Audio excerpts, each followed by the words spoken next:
Hello friends, வணக்கம். பெருமாளுக்கு தளியல் போடுறதுக்கு தாங்க எல்லாம் ரெடி பண்ணிகிட்டு இருக்கிறேன். சக்கரை பொங்கல், வடை,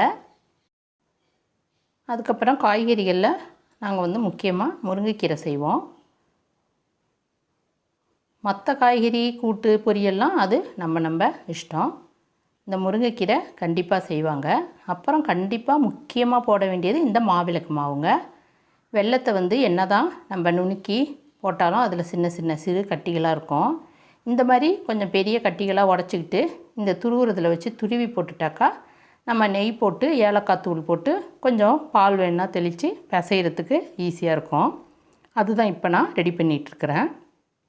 இந்த மாவை அப்போல்லாம் நாங்கள் ஊரில் கிராமத்தில் ஏந்திரம்னு ஒரு இது இருக்கும், அந்த கல்லில் அரைப்போம். இப்போ அதெல்லாம் இல்லாத வாசி மிக்சியிலே அரைச்சிக்கலாம், இல்லைன்னா பாக்கெட் மாவு சேர்த்துக்கலாம்.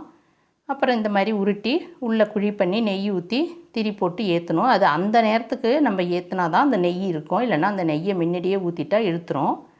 இப்படி தாங்க எல்லாம் ரெடி பண்ணி சாமியை கும்பிட்டாச்சு.